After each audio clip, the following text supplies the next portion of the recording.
All right, I think we are all here. Good afternoon and good morning, and also good evening to the various people around the world joining in on this roundtable. Very glad to have you all here. So there we go, as we switch into our roundtable mode. Perfect. Okay, welcome. This is our third roundtable. I'm really happy to be here with what I consider to be an all-star cast gathered for this sure to be interesting conversation. I'm Doug Noonan, co-director here at the Arts Entrepreneurship and Innovation Lab.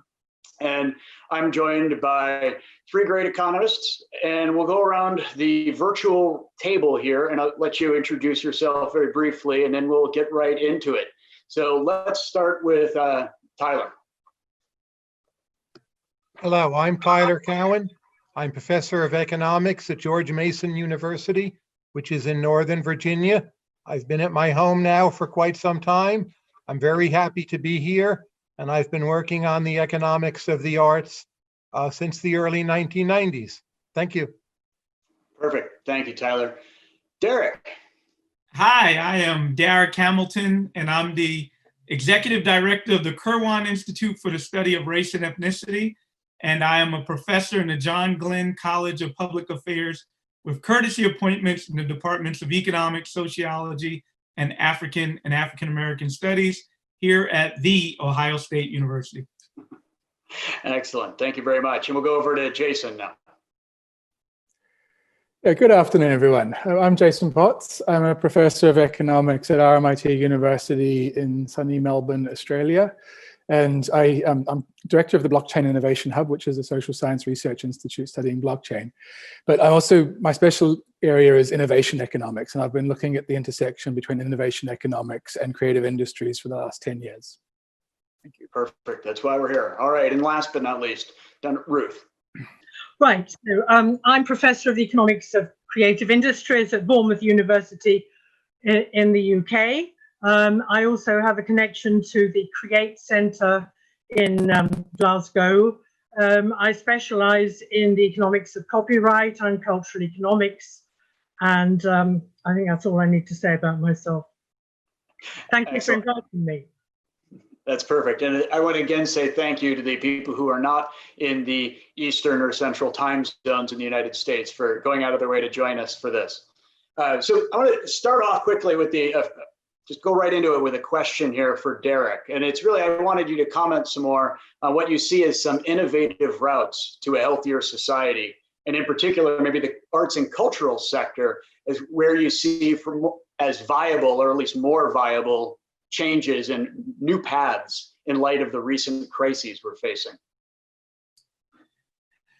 I think the path to a more healthy society begins with an evolution to economic rights. Oftentimes, we think of rights in terms of civil rights and political rights, but if we really want to enable people to fulfill their capacities and their creative side, or simply just have human dignity, that we need to begin with a foundation of vital resources that are so essential for their capabilities that we should not leave exclusively to a for-profit sector whose incentive is just that profit, but rather I think there's a public responsibility to ensure that these rights are universal and of a quality that people can have, that, and then, we can be specific and say exactly what those are.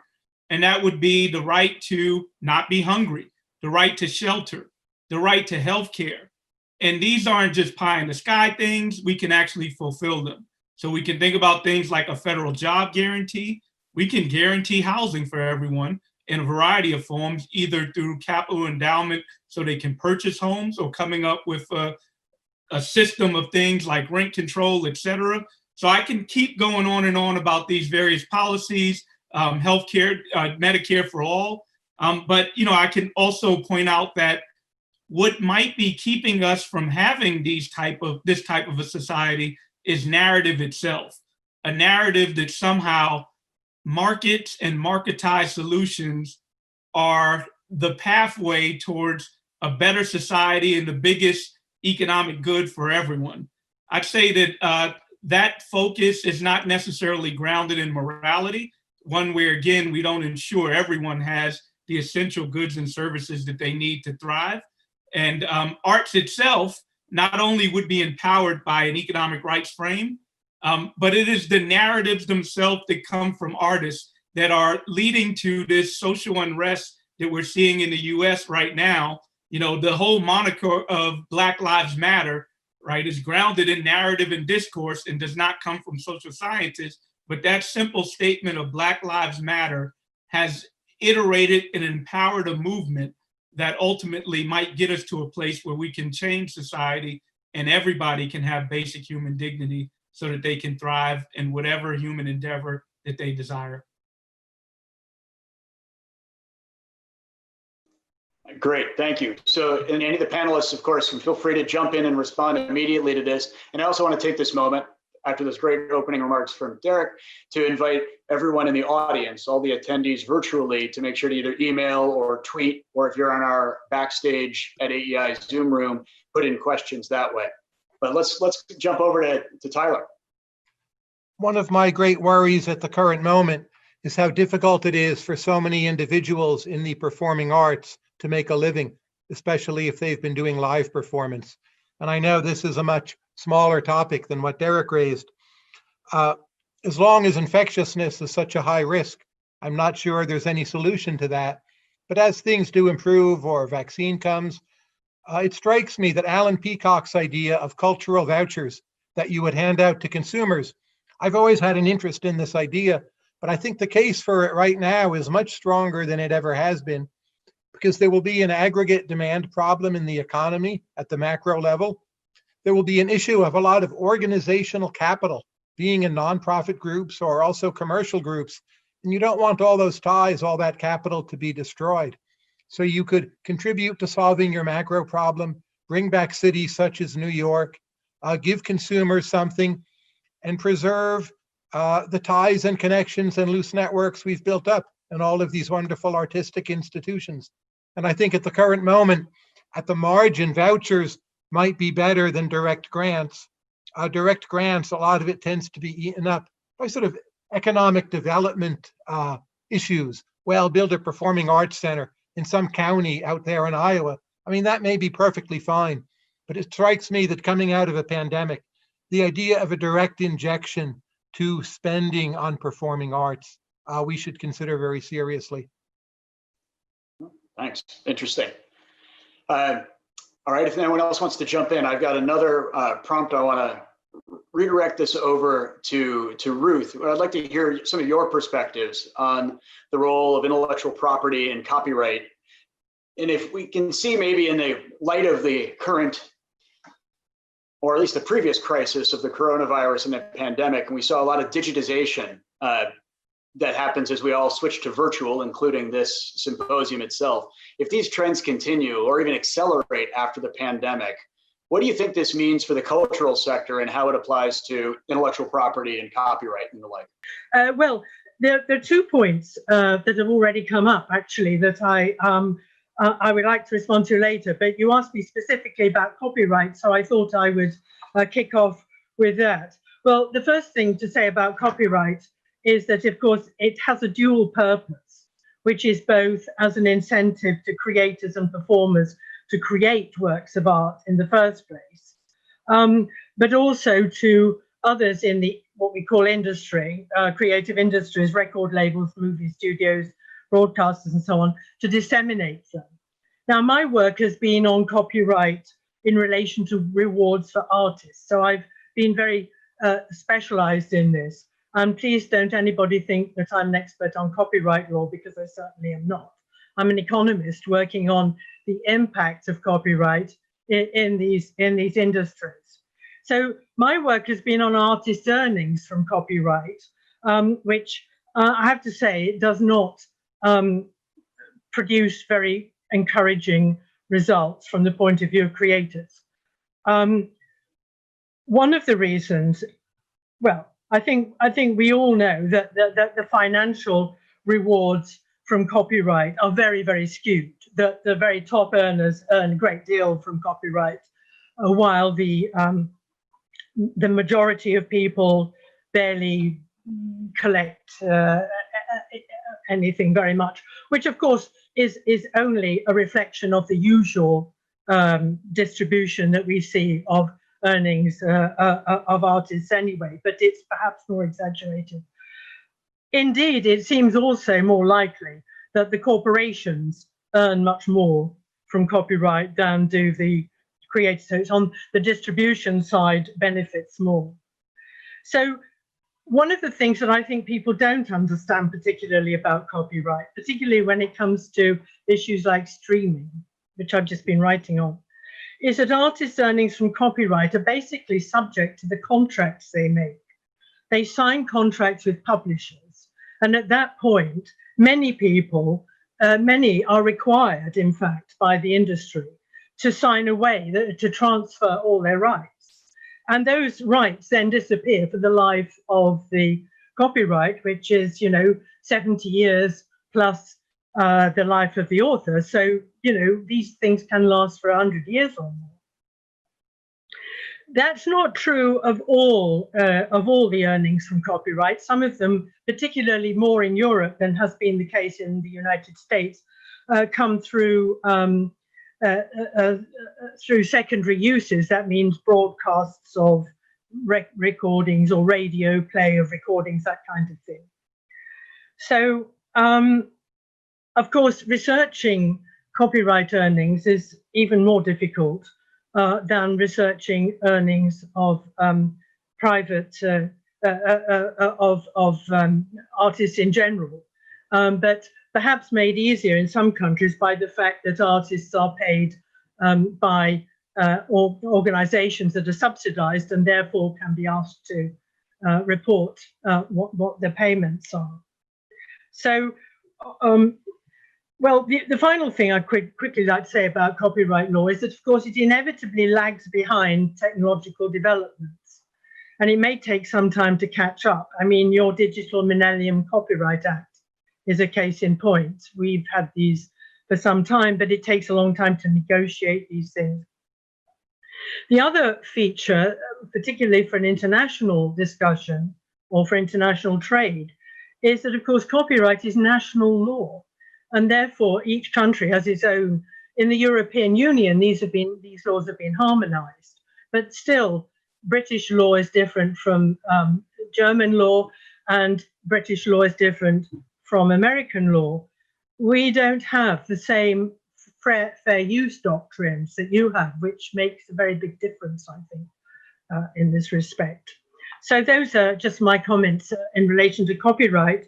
I'd like to just come back to a couple of points that Tyler and Eric made, which is that I think one of the things, while we're being so hopeful for change, is that we must bear in mind that the economy everywhere is going to take a huge dive. The loans that the British government have taken out are utterly unprecedented. I mean, going back to 1600 and something.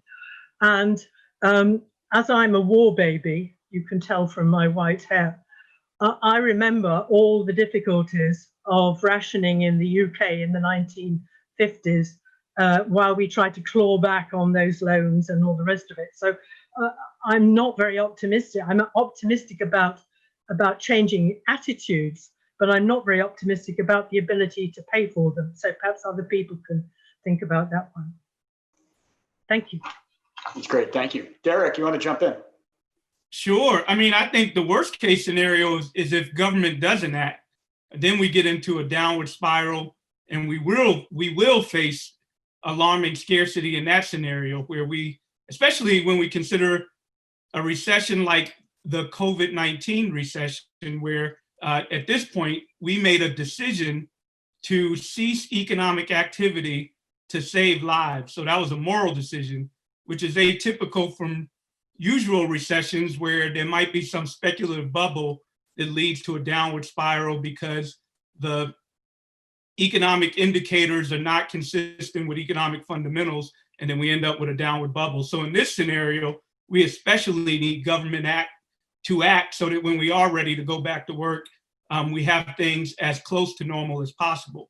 But that said, I think that the immense public power that we have, I would avoid even, again, thinking about the art community and narratives, some of the narratives around scarcity, that public power for certain sovereign countries with their own monetary systems, particularly the US, is pretty immense. So again, my fear is failure to act in our government actually will fulfill some negative economic downturns. But if we are bold and we act, we can persevere not only through COVID-19, but create structures that ensure that everybody can thrive, and especially artists, so that they, again, have the resources they need to reach their creative potentials. Thank you. Well, and before we get into some of these new structures that I really do want to make sure we revisit by the end of this, I want to pick up on some themes that Ruth had mentioned when she talks about streaming and the changes in technology leading to a big lag time before policy and like DCMA can catch up to it. And on that spirit, I want to move over to Jason and ask him if he's got some insights about sort of disruptive technologies or innovations and what we might be seeing in terms of those sorts of things coming down the line for more radical reform in the creative industries. Yeah, thank you, Doug. I think all of the issues that have already been raised around just fundamental economic rights, the role of government in this, both on, not just on the demand side, but also on the supply side, on the regulatory side as well. I think a huge role for government in helping us facilitate our way through this. As Ruth was saying, enormous importance around intellectual property, and as Tyler was saying, around on the demand side. The aspect I'm concerned with is the cost side, or the supply side, or the infrastructure side. And what I'm concerned about here is that there's two things need to happen, both in the economy broadly and specifically in the arts sector, is we need a dramatic improvement in productivity. We need to be able to do the things that we're doing. I mean, either we have to raise prices or we need to lower costs. And lowering costs seems like the most obvious way forward in this process. So how do we do that?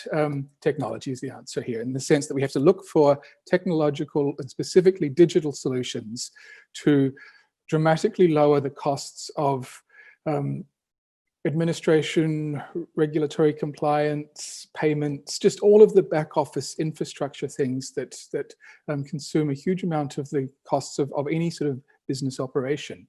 And that's a way through this. And this sort of technology lead solution where we don't need fundamental new technologies. We've had, for the past few decades, there's been a significant development in digital technology platforms around administration, payments, record keeping, and so on.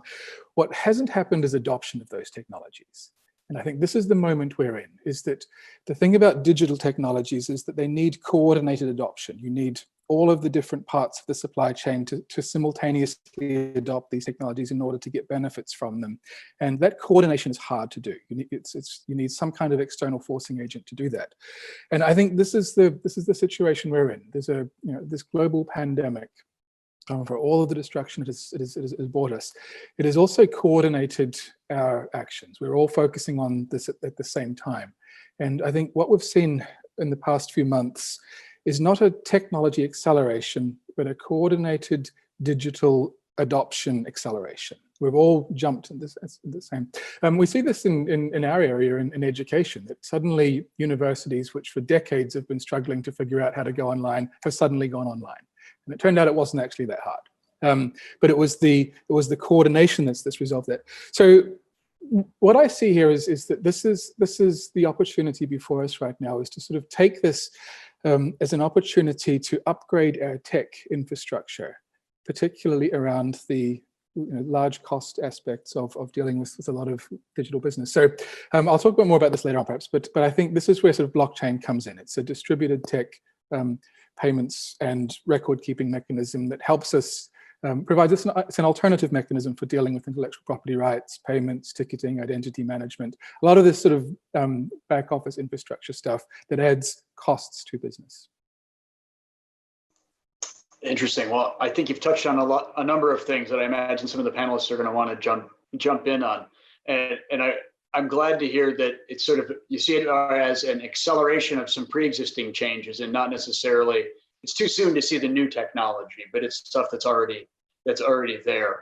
And I'd be curious to hear what others think about the potential for that kind of impact to have a meaningful change in the arts and cultural sector. Tyler. I think I'm a little more pessimistic on this particular issue because I see the live concert and the online product as complements. So in so many parts of the arts, you would say tour in some manner, and then you sell downloads, or you sell 20 years ago compact discs, or as a speaker, you sell books after you give a talk. So even though in principle, we can sell the books through Amazon, and of course we still do that, it works just fine. When speakers, performers, musicians cannot get out and about, I think that's really a rather grave blow, no matter how well the digital alternatives work. And that's part of my worry here, that people want experiences, and the digital product is often a kind of memento of the personal live experience. And I'm not quite sure how we will substitute for that.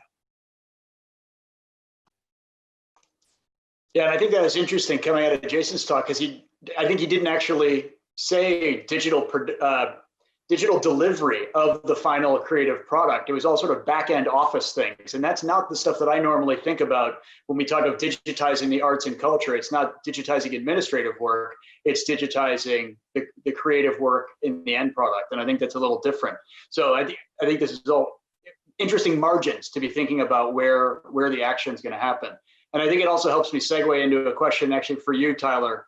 In your opening remarks, those pre-recorded ones, you mentioned a loss of inertia and these sort of big exogenous shocks that can inspire remixes, I think, as you put it, or innovation in the arts.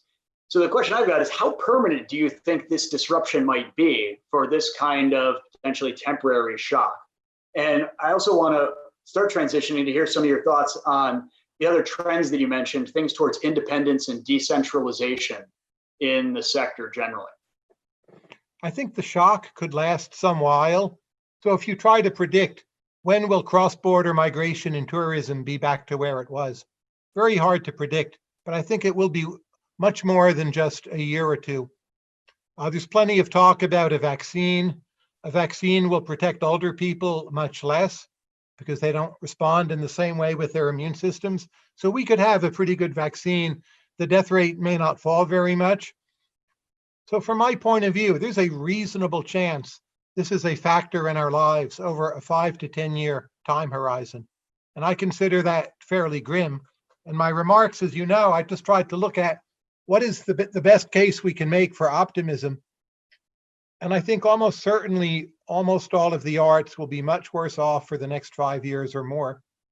But maybe in the broader picture, we spend too much time playing around with older styles, older instruments, older movements. And if this does a lot of creative destruction, it could be when it's all over, there'll be some kind of new, remarkably creative era where people are just ready for a lot of change, like a new beginning. I wouldn't hazard to predict that, but I would just say, if you're looking for an optimistic case, that's where I would go.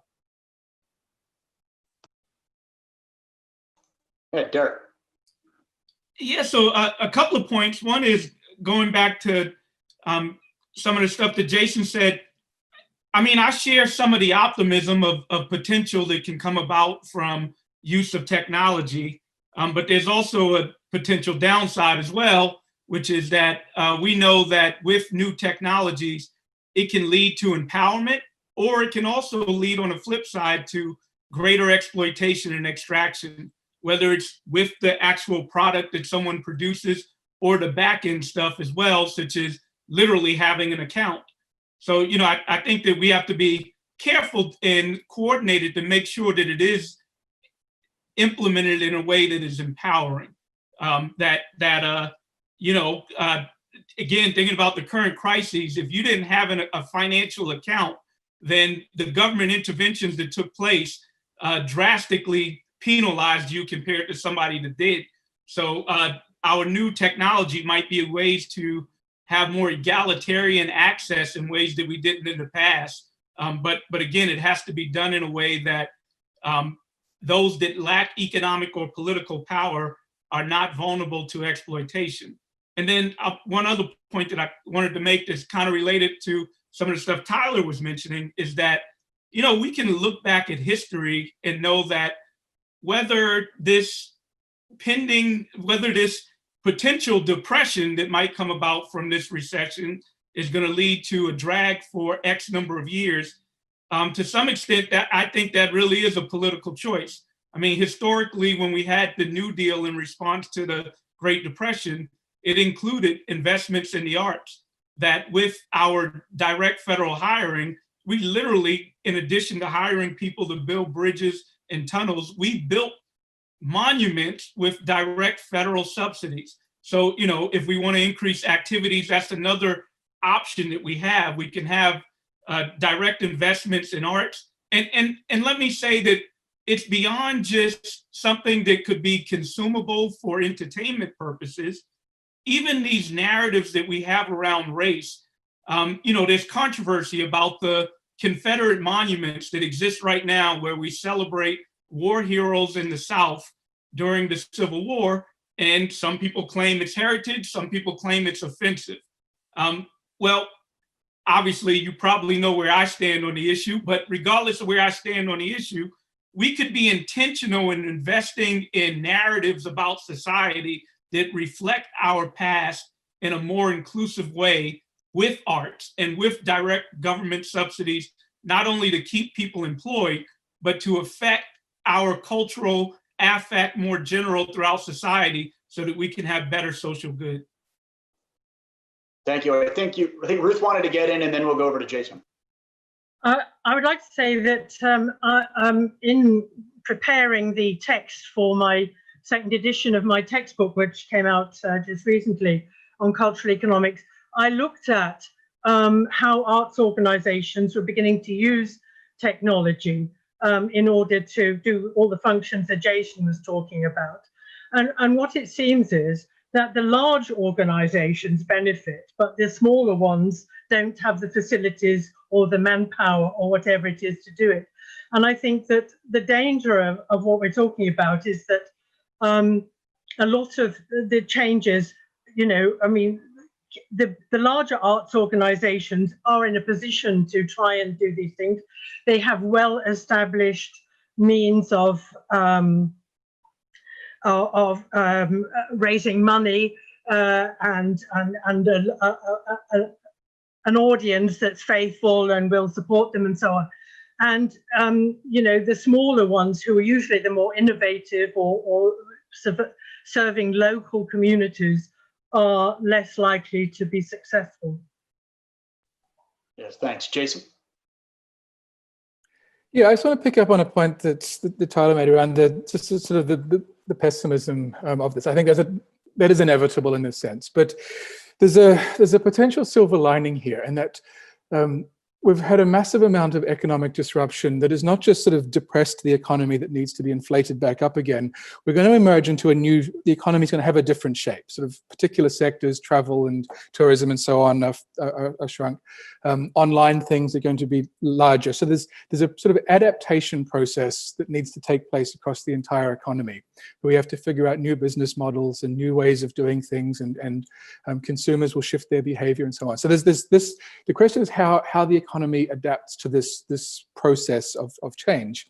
And this goes to a point that Derek was making around what uses art and culture in this thing. Do we put it toward the end of entertainment and consumer uses, or do we think of the art and cultural sectors as inputs into economic change itself? And this process of, when you think of what is design is an input industry into sort of coming up with new ways of doing things. So there's large parts of arts and cultural sector. We can think of them as helping an economy and society adapt to change.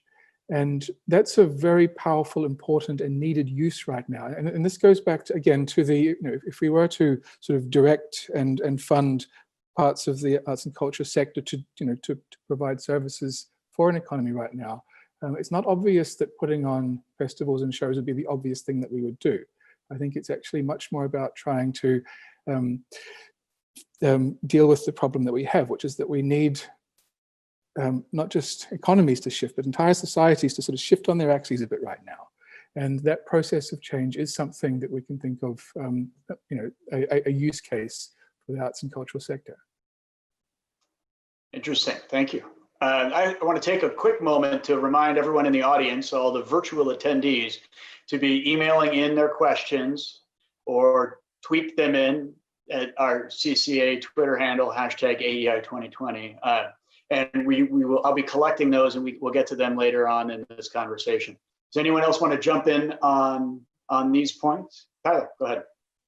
One area for innovation that I see, in a way it's quite retro, but that's simply doing the performing arts outside, which of course was the norm in medieval times.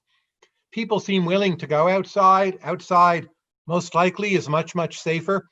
So kind of theater in the park, done at the county level, all over America. Music in the park, maybe for smaller groups, but I'm modestly hopeful this could be a new blossoming of creativity, people feeling closer to performance, a lot more localism, because you can't just, take a jet to San Francisco. So again, if you're looking for upsides, I would pin some amount of hope on that. Local park performances, I would like to see them start, basically now. It's great. Well, that reminds me of a question that I wanted to ask the four panelists, because I was lucky enough to get you all here. One of the big, sources of tension that I see in the arts and cultural sector and the creative industries is this tension between the incredible centralization of power and rights and market forces in what we see through a lot of the platform-based systems that are out there, whether it's Google and YouTube or Spotify or what have you, for many of these things, or even just larger organizations, sort of things that Ruth had already touched on, that there's an advantage to these larger organizations. And then those of us in the cultural economics space are well-versed in the notion of superstar economics and some things that are endemic to the kinds of work that we're talking about. And yet I wonder about cutting back and pushing back against this, some other forces that are out there to possibly decentralize and go to community, the town park music festival, or these sort of small scale things, or the ability for individual producers now to reach global markets without needing a record label, without needing certain gatekeepers that were there before. So there's not as much of a question in here as a theme of two tectonic plates rubbing against each other. And I'm curious to hear where you see all of that from your perspective, and where, more importantly, where you see us going in the next few years. If anyone want to take an initial stab at perspectives on this question? Well, I think that's a rather American perspective, in a sense. I mean, you come from a very large country where there's a fairly common language, or maybe 2 or 3 languages, but ones that most people. I mean, one of the things that amazes me in Europe is that there are countries with very small populations that nevertheless manage to have very famous symphony orchestras.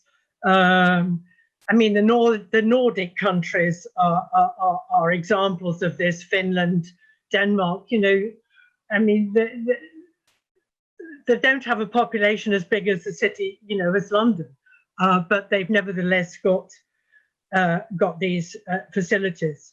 I think that's a perspective that one wants to see. Also, Tyler, I'm afraid the weather in England and other countries is not necessarily conducive. Although you're quite right about outdoor, because I'm sure you know that bandstands in the park were developed in the UK in order for people to get out of their filthy slums and go into the park on a Sunday afternoon. But, the thing is that one of the things that's happened with internationalization of the arts, which has been transmitted through all kinds of means, including digital. For example, I live in a very small town here in the southwest of England. I can go down the road and watch the Metropolitan Opera in event opera, which is a very new thing. And at one time, people around here could never have access to opera at all. So there are these openings for this, but there's a sort of balance between the local and the national, I think, in this that might be very different in different places. Fair enough. Derek. Yeah, I mean, I have some of the concerns that I think you're alluding to, Doug, with these platforms having basically monopoly and unlimited economic power in ways that, in my view, perhaps they need to be regulated like public utilities. There's a plus side to being able to disseminate across geography and the innovation that comes along with some of the technology. But on the other hand, I would be afraid when Facebook becomes an issuer of currency or Amazon is an issuer of currency. To me, that is a delving into a public matter where it's anti-democratic and gives them immense amount of power for objectives, whether you want to cast moral judgment or not, that just might not be consistent with the public good in general. So I think we are moving into some uncharted territories with these platforms, but there's a concern that if not regulated, it could be too much power in the hands of an entity without regulation. Thanks. Tyler or Jason, you want to weigh in? Oh, sorry, go ahead. Following up Go ahead, on Tyler. Ruth's remark, I would make a comment on tourism. Obviously, the United States is a large country. Most of our arts, maybe New York aside, do not depend on tourist support. But smaller European economies, Italy in particular, I think the slowdown in tourism will hit many places very hard. And I don't think we've quite thought that through yet. But the larger political units, or maybe the tourist bubbles, New Zealand and Australia probably will have a travel bubble. You can go from one to the other. But how a place like Sweden will actually fill seats if Sweden de facto is closed strikes me as one of the biggest problems.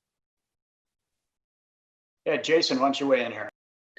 Yeah, I've got a slightly different perspective on this around this whole idea of industry utilities. And it just sort of strikes me that the basic difference between an industrial era economy organized around nation states and with a lot of the sort of funding and support and infrastructure and regulation channeled through nation state regulation means that nations are the platforms and you build around that. But we're not really in that tour. We're transitioning into a world essentially where we have internet platforms instead, and internet platforms do not fit easily in nation state contexts. But the thing about sort of internet platforms is that you can build a lot of the infrastructure on those, not just in terms of the communication, email and ability to sort of send visual messages, but you can also build a lot of the property rights systems, a lot of the payment systems and so on that. And what just strikes me is that those aren't naturally monopolies in the sense that you can have competing platforms offered by, it could be existing companies, sort of Google and Facebook and the like, but it doesn't have to be centralized companies. These can also be decentralized open source platforms that don't really have anyone in control, but also don't sort of prohibit access to them. So I think this is the world that we're entering into now is sort of a very early stage competition around the provision of these platforms built not in countries, Sweden or America, but built directly on the internet. And examples of this are things like what we're seeing in, there's a platform called Dada, which is actually grew out of the Brooklyn visual arts scene that has created a sort of digital online community for artists to share work, to work together, to share sort of intellectual property around blockchain created artworks.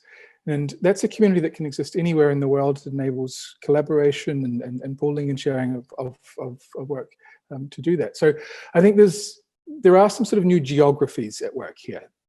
that are emerging. And now, very, very early stages, it's not clear on what margins these will succeed or fail. But I think this notion of platforms and nation states and regional geographies being simultaneous, I think has started to break up, and possibly in interesting ways. Derek. Yeah, I mean, I guess I would argue that it's not quite new that, you know, I think we've had energy companies and various other large scale industries that have transcended nation boundaries. I would agree also that, you know, it's hard to dispute some of the innovative platforms that you just described, but on the flip side, there certainly are very large scale platforms. We can name two, Facebook and Amazon, which it's hard to argue they don't have monopoly power and don't engage in anti-competitive processes to fortify their monopoly power. And then, of course, there is clearly the potential for abuse that goes along with that monopoly power. And again, I guess I'll reiterate the fears that when they start delving into areas that have generally been exclusively the domain of countries, there's fear, because then you don't even have the constraint of democracies to rein in that power with the vote. Now, I'm all for transactions being democratized in new ways, but the actual issuance of currency itself, again, is another big one that I'm being repetitive, that concerns me greatly. All right, thank you. All right, so I've got, oh, go ahead, Ruth, please. I was going to say that I believe that the tendency in platforms, well, I must say that I've only studied music carefully, but it seems to me that there's a very strong tendency to these multi-dimension platforms, away from even the sort of two-sided market ones. I think Spotify, I've recently done some work on the Norwegian music industry. Norway has one of the highest levels of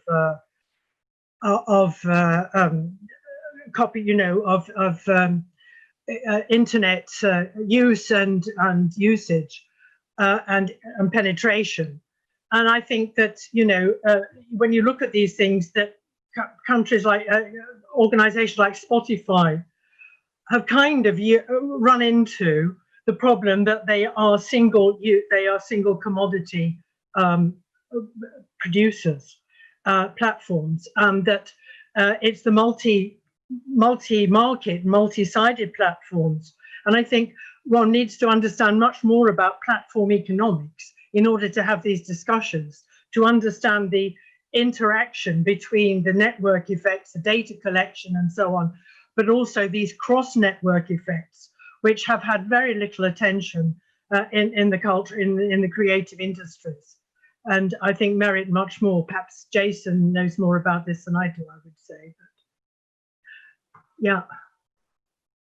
Go ahead, Tyler. I'm struck by contestability in a lot of these sectors. So we're doing this as a Zoom call.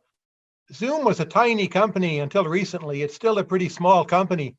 Google Hangouts tried to get us to use their technology for years. They had, of course, a ton of money, incredible talent within Google. Spotify beat out Apple and other competitors in music markets. They were not at first the major player at all. Spotify itself seems to be very far from permanent or having a lock on the market. Zoom may or may not, but again, I hardly think it's guaranteed. So just how rapidly competition turns over in a relatively small number of years. People said YouTube was unassailable. Now you look at TikTok, a very serious rival. It's also a rival to Facebook. Fortnite is a rival social network.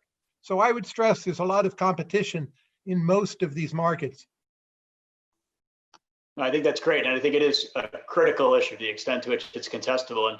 And even by doing this conversation on Zoom, I think that reflects, again, my American bias, probably to Ruth, because its dominant market position in the last month of most Americans' lives that I know, at least in academia, this is a big, Zoom is the household word, but it doesn't translate internationally necessarily, whether it's some other tool, Microsoft Teams or Blue Jeans or whatever these other alternatives are. I think that matters a great deal.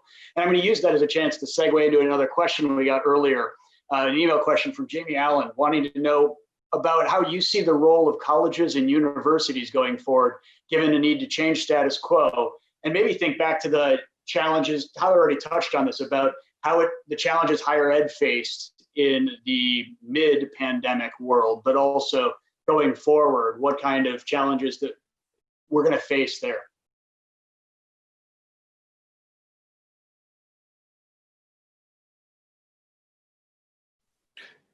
I'll jump in on this if anyone else would like to, but I think it's the university sector, the education sector is again experiencing massive disruption along this line of digital platforms. We've just suddenly jumped into the future here, along trends that the university sector had been trying to do for decades. We've been trying to sort of push universities in this direction of online delivery.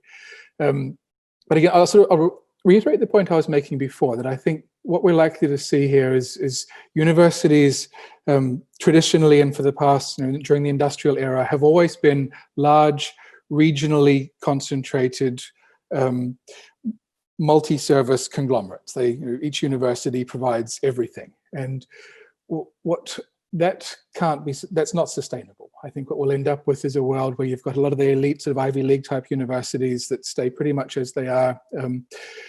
There'll be a fractioning of universities into smaller specialized niche schools, and then this vast platform of which is essentially what has happened in the banking sector. If you think you've got, there's a huge sort of digital infrastructure that sits beneath modern banking systems, and most banks will just connect into that. I think that's the pattern for universities, in the sense of a lot of the underlying administrative, much of the cost of a university is this administrative cost of just running the place, record keeping and identity management and certification and so on. Again, that's stuff that we've always previously done with in a way that hasn't really changed much for hundreds of years. That can be digitized, that sort of infrastructure. So I think this notion of using digital technologies to fundamentally change the underlying economic organization of how we deliver this, not just at the consumer-facing end, but at the underlying sort of business model side of it. Again, that pushes towards a globalization pattern. It pushes towards a sort of dramatic change in the cost structure of what universities look like, but and a massive global reorganization of how that service is delivered. And I think it's similar to what we can expect to see in the arts and cultural sector for the same reasons, that it's just a technology trend accelerating through it. That's great. I'm glad you went there. And I'm going to go over to Ruth now. Yes, well, I think this is a rather English, there's a proper word for it, English language centered view of the world. You wouldn't get much sympathy for this in most of Europe, where people want to be educated in their own languages. Whereas, of course, in economics, we know that people study economics in English all over the place and write in English extremely well, and so on and so forth. That doesn't fit for every subject, that it can be a very, very. I mean, to many people in Europe, their own language is the most important expression of their culture. And I think that the danger of some of these things is that these minority languages, cultures come to be not minority, but they don't represent large populations, be sidelined. And many countries, many peoples are very aware and worried about that sort of thing. So let's not be too. Of course, I agree. Anybody who's taught Econ 101 realizes that, September, the second week in September, all over, the English-speaking world, people are, saying more or less the same thing, which is extremely inefficient. And there is certainly scope for many of these things. But I certainly think that one has to bear in mind the sort of cultural significance of language in this. story as well. Interesting. Derek. I guess a few points. Usually the biggest college in a university is arts and sciences. And that's fitting in our conversation when we're talking about the arts. I think that our political economy emphasizes the economic returns to education so much to the extent that we lose the value of it as a good in and of itself. And hence, I think we've diverted a lot of attention in university curricula away from certain types of disciplines like arts, because our society deems education as the pathway towards economic returns later in life. And, you know, to be honest, it's hard to decipher whether that's actual or is it the functional role of education, or is it the credentialing effect that leads to market returns, right? I don't think we fully know the extent of which one is which by observing an outcome when we see somebody's wage after university. So my point is part, we should be thinking about university as a value in and of itself if we're thinking about investing in various aspects, and that would include investments in the arts. I think that in this COVID-19 moment, we know that, especially in the US context, many colleges and universities are on the ropes. There was a sudden shutdown where there was a unplanned sudden loss in revenue that was sudden. And right now there's austerity going on in university, but this is in a larger trend where the real value of public subsidy again, in the United States context, and I think in the global context as well, has been declining. Tuitions have been rising greater than inflation, but also a component is that public subsidies has not been rising at the same level in terms of real value as the past. So that has been a shift of burden onto students, and students have had to absorb the cost to a much larger extent, mostly through debt finance, to a large extent through debt financing. So I think we should think about that context as well. And in the US context, that's the one I'm most familiar with, we have the millennial generation that came into their young adulthood right after the Great Depression. Right after the Great Recession. And a lot of them were told job prospects are not good. Go get a college education so that you can have better job prospects. And in so doing, we burdened them with record levels of debt. And then now they're faced with another economic calamity, now COVID-19, where once again, their job prospects are going to be threatened. Perhaps this sounds bold. I certainly wouldn't call it radical.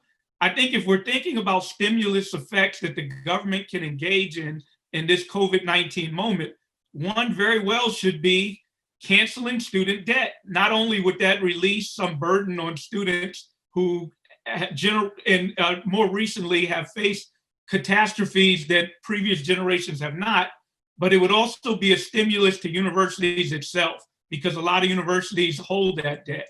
So I think the time is right to really consider a policy like unleashing that albatross of debt on young Americans or young people throughout the world who now are faced with another recession and not great job prospects.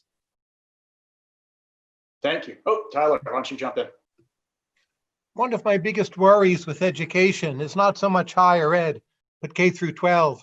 And to continue with the arts theme, what art appreciation will look like other than YouTube.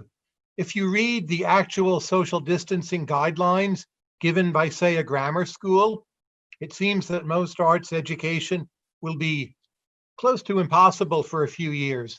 And you might think, well, it will all bounce back.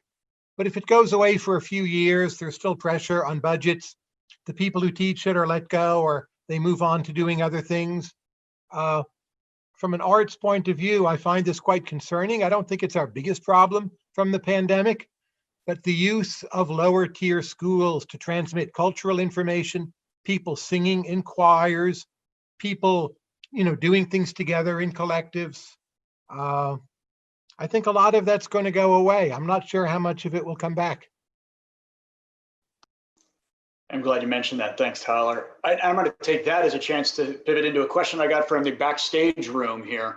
How do we help elected officials and policymakers see those in creative industries as a pool of talent to help rebuild the economy? So this kind of captures this idea about being able to do art appreciation and who appreciates art appreciation, and how can we mobilize that? Or more importantly, what's the technique to get policymakers' ear on this? Derek, go ahead. I mean, frankly, it's in their best interest. At the end of the day, a lot of our problems are political problems where there's not enough buy-in amongst legislators to be able to enact solutions that people may already know that are pretty sound. So this is the point. The point is that narrative has a lot to do with action. Narrative and discourse has a lot to do with action. And without creative ways of conveying messaging, and the art community, quite frankly, is better adept at it than social scientists and policymakers. So it really is in the best interest of policymakers, in my view, to, if they want to affect change in a really good way, to be able to tap into that resource, which is better skilled at it than people like myself, who's an economist. Thank you. Anyone else? I've got another question that has just come in from Jeremy Peters, who he's also backstage. And I like this one because it actually uses first mover advantage jargon here. So I think it can appeal to the panel here.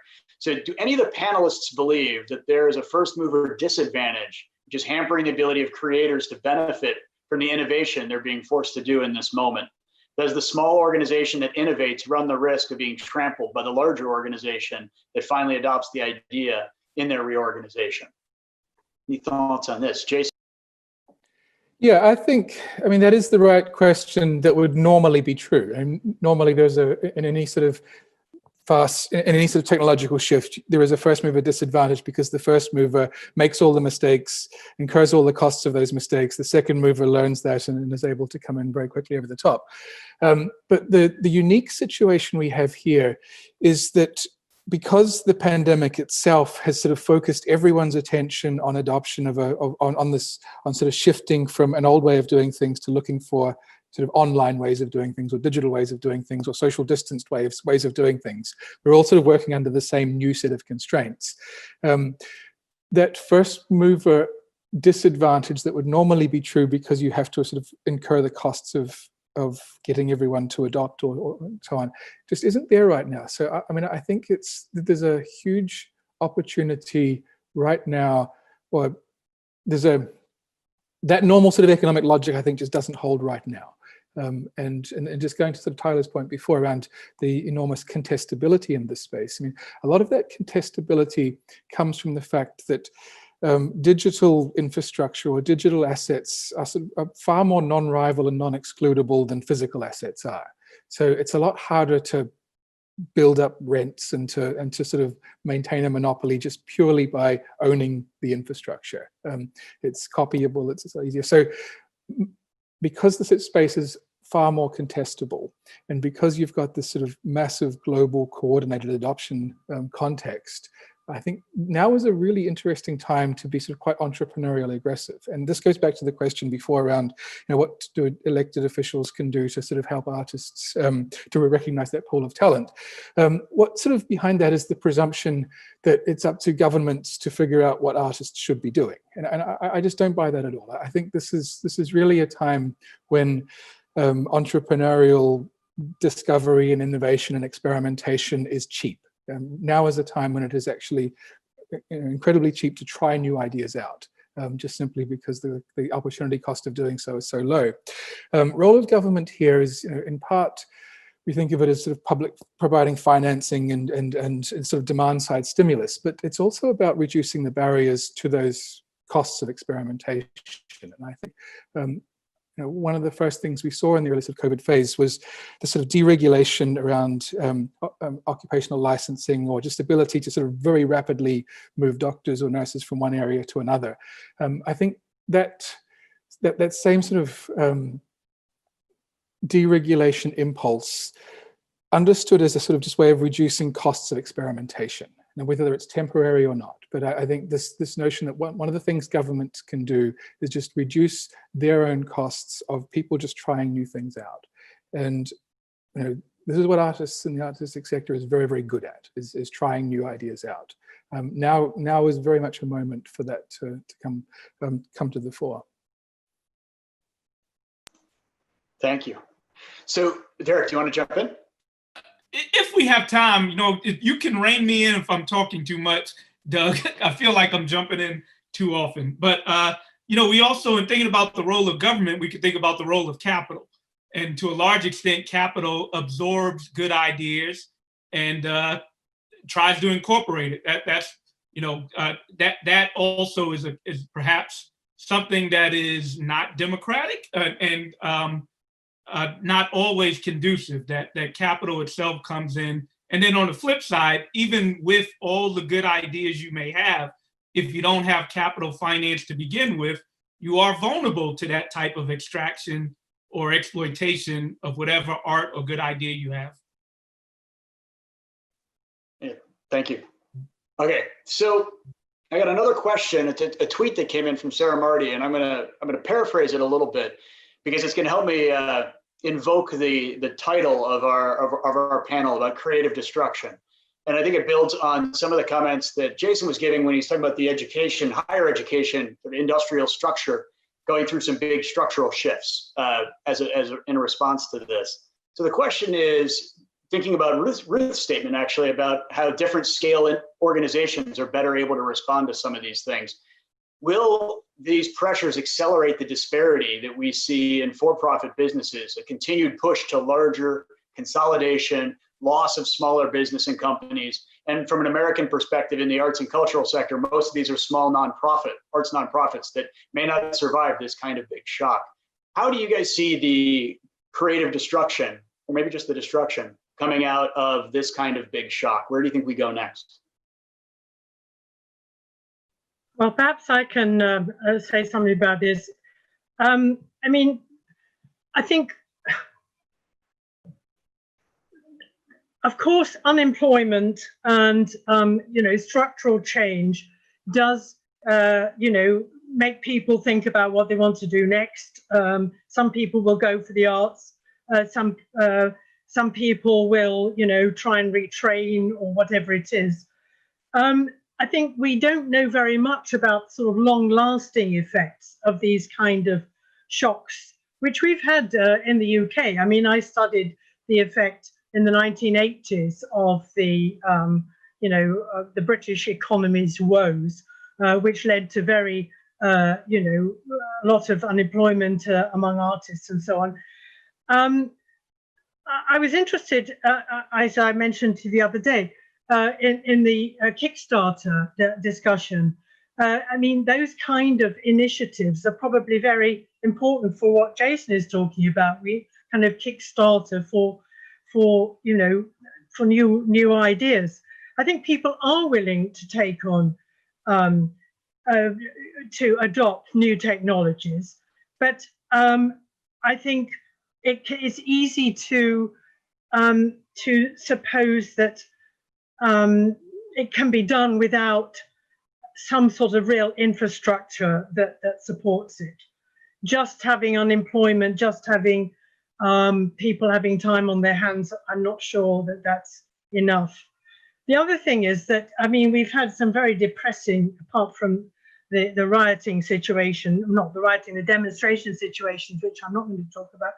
But, even before lockdown was vaguely lifted in the UK, people rushed to the countryside, they rushed to beaches, they, fell over each other, trying to get into the sea and so on.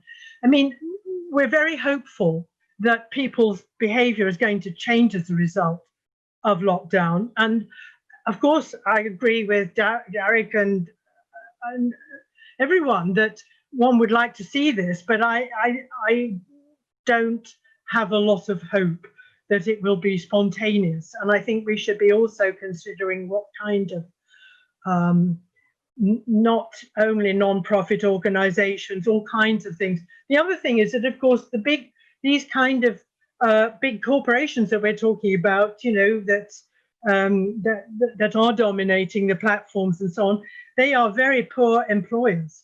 They have a very bad record of paying minimum wage, if there is a minimum wage, of giving people, the gig economy. I mean, a phrase that was, of course, taken from cultural economics into the wider economy. But these people who don't know from one almost half day to the next whether they've got a job or not. That requires, I think, much more regulation than there has been. Thanks. I'm going to go over to Tyler and then up to Jason. I think in some regards, some of the smaller arts institutions will have big advantages. They're already used to the notion that they cannot cover high fixed costs. Some of them will feel they have nothing to lose, which will be true. They're not wedded to some pre-existing way of doing things. So if you think of, say, the Metropolitan Museum of Art, which of course is a wonderful, wonderful place, my sense is the prevailing mindset there is we need to act as if nothing has changed. We want to restore exactly how things were. These are the departments we need to have, the rooms we need to have open. Here's what the function of a museum is. And they're just locked into the model of trying to replicate that in a far less favorable financial environment. Whereas the smaller firms, of course, so many will go under, but you'll have some bold winners that just try new things and succeed with them.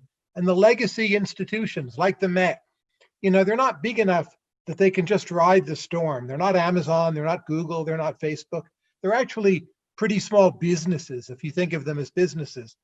But they're big enough in their own minds that I think they're not that willing to change. So I do think the Met will survive, MoMA will survive, but I'm not sure they quite have all the advantages that people think. Interesting. Jason? Yeah, I'm glad to hear that, Tyler, because I think this notion of rising inequality right now is the main thing I'm concerned about. And I think what we're sort of seeing at the moment is a lot of small companies are being held aloft at the moment through sort of temporary government subsidies or wage subsidies and so on.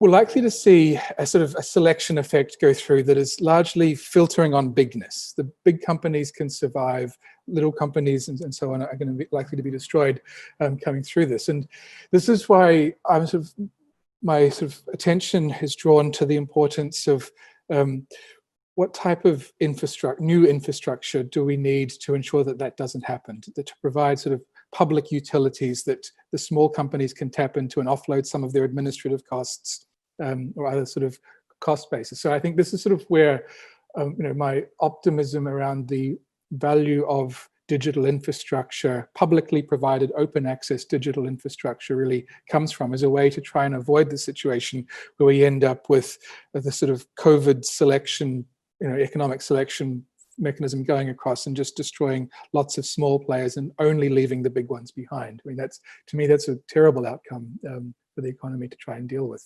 So, I hope you're right about this, Tyler, that a lot of the smaller companies can use their experience at being able to sort of adapt fast and pivot and run on a relatively lean administrative cost base to come through this alive. But that's the main thing I'm worried about with this, is that we end up with an industrial organization sort of on the other side of this that is far more pivoted to, or has far more just big corporate weight in it than we currently do. Okay. Well, I think we have time for one more question here. And this one does fit in a bit, especially if you can frame it put it in a frame of system or infrastructure or big policy shifts to create a better environment, however you would see it going forward.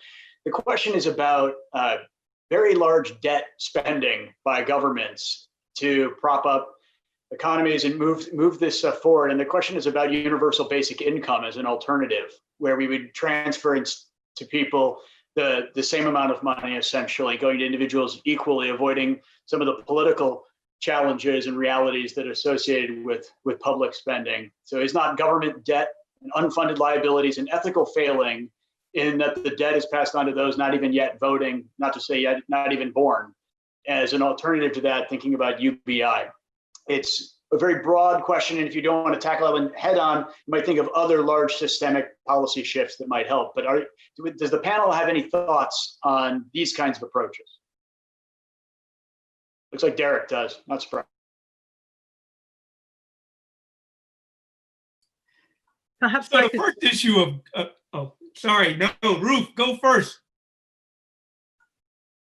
Sorry, I beg your pardon, Derek. I mean, there are, if you look around Europe, there are examples. For example, Finland has had a minimum income policy, which is not ungenerous for anybody that's not linked to whether or not they're willing to go back to work or that kind of thing. There's no conditions associated with it. And it has, in fact, empowered people to do all kinds of things that they didn't expect to do, write a book, whatever. It's an interesting scheme. I think that the trouble is that we live in these countries where there's a kind of history of, of self-help, where people feel you can't hand out things to people for nothing. They've got to be good in return one way or another, which means accepting any job that's going. There's a crisis in the UK at the moment, by the way, of how to get our strawberries picked, because although there are a lot of unemployed and non-working Brits around, it turns out that they're completely incapable of collecting strawberries in fields in the way that the Bulgarian or Romanian workers who come over every year to do it can do. So, I mean, it depends how you offer these things, whether you kind of give them as a gift or whether you tie them to kind of conditions that people are not necessarily able to fulfill. Thanks, Derek. Yeah, so I'll answer it, I guess, in parts. One part, can governments afford programs like UBI? Can we finance that? And to me, the answer to that is the constraint on government spending is inflation. That's one constraint. And the reality is we haven't had threats of inflation, particularly in the US, for a very long time. So, that doesn't seem to be as concerning of a threat as long as we're spending towards productive capacities. And that's going to relate to the UBI answer in a second. The other threat is can we finance the debt? And growth rates have been trending higher than interest rates on the debt. So the answer to that question is fiscal debt has not been a constraint on at least the US government for quite a long time. So I'd say that my good colleague Stephanie Kilton has a book that literally came out today called The Deficit Myth. And I encourage everyone to read that to push back on a couple of narratives. One, the government is like a household and constrained in that way. We are not, governments are not that way. And then two, another myth that Ruth brought up is this notion of deservedness that constrains us from engaging in these policies, that somehow people are not deserving of a handout. One, I don't consider it a handout, but really the government's role to facilitate capabilities of people, to ensure that they have the adequate resources so that they can thrive. And we have a long history of government engaging this way. It was how asset-based middle-class people were built, particularly in the US. It was through things like a GI Bill, and before that, the Homestead Act, which were frankly, literally government giveaways or entitlement programs. So one, we can't afford it. Two, this notion of undeservedness is often couched in racialized language where we use things like, in modern days, welfare queens, deadbeat dads, or super predators, and somehow the government is tilting the scale in their favor in an undeserving way. In countries outside of the US, it is often put on immigrants as somehow being undeserving.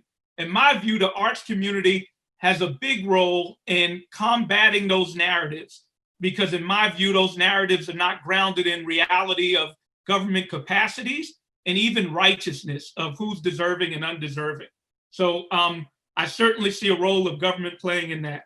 So now to the question of UBI, Universal Basic Income.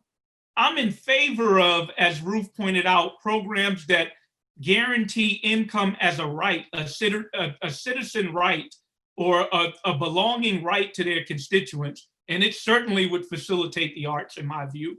But UBI as a program has some problems in it, and as designed by some people, I'm thinking of the Yang program in the United States, giving everybody the same income across the entire population is almost the definition of inflation. So the effects are not real when you do it in that way. And I understand he talks about using the tax code as a back way of trying to address the inequality aspects, but that would be an inefficient way of using the tax code. Frankly, you can use the tax code on the front end as a mechanism of supplying guaranteed income. In the US, everybody doesn't file taxes because some people don't make as much income to have a tax burden at the federal level. Well, the tax code, in my view, America's biggest fiscal tool, should be one that everybody is engaged in. It's inclusive, it's civically engaged, and it's socially equitable. So those individuals should get a government income, a guaranteed income. So guaranteed income I'm for. UBI is also inequality enhancing, because you can imagine that by definition, if you're low income, your subsistence and you'll consume. And if you're high income, you're subsidizing that person's investment portfolio. And another rhetoric around UBI is this notion that framed in everybody should have income and then let the market alone make decisions on how goods and services are distributed and produced. Well, guaranteed income is not necessarily in that frame. And I don't think we have to get rid of our entire social safety net in order to have guaranteed income. It would be one component in a series of economic rights that we would need, including, like they do in the UK, the right to healthcare, the right to, in my view, what we should have, a right to a public education. And again, at the risk of going on and on in this conversation, I'll just name one more. I think that governments have an obligation to provide a right to a job, a federal job guarantee. And those jobs would not only provide attributes related to work that income alone don't offer. We as human beings, I think it's part of our characteristic to desire to be in social settings and productive activities. And there's a lot of public works that needs to be done, including public arts. So reimagining a society with something like guaranteed income is something we should do. And the notion that we can't pay for it, I don't think is grounded in our reality, at least for the last 45 years. Great. Thank you, Derek. So we're a little over on time, but I want to give a chance to Tyler, if you have some last words you'd like to share, and then we'll go over to Jason. I just think the return of Uber and Lyft, whenever that comes, that's the UBI that artists will actually get. All right. And Jason, some final thoughts? Yeah, I think the other issue behind this is just that the UBI is essentially trying to replicate a type of income insurance. And there's a lot of sort of new ways that we can deliver insurance products, through sort of decentralized finance and other ways of income pooling and other sort of mechanisms that we haven't really had as options before. We've always relied on a sort of very centralized income pooling and redistribution model organized by government. So I think that there's possibly some new sort of technological solutions that sort of combine digital technologies plus finance into this. But again, these are sort of ways of just thinking about how we can disrupt the way in which we deliver social insurance. Great, thank you. Well, this third panel, our time is over, so we're coming to a close here. I want to make sure to thank our panelists, Ruth Taus, Tyler Cowan, Jason Potts, and Derek Hamilton. Thank you very much for taking the time this afternoon, this morning, and this evening for joining us. It's been a great conversation. I really appreciate you taking the time during these trying times in the last few months. And so I thank you for being part of this very much.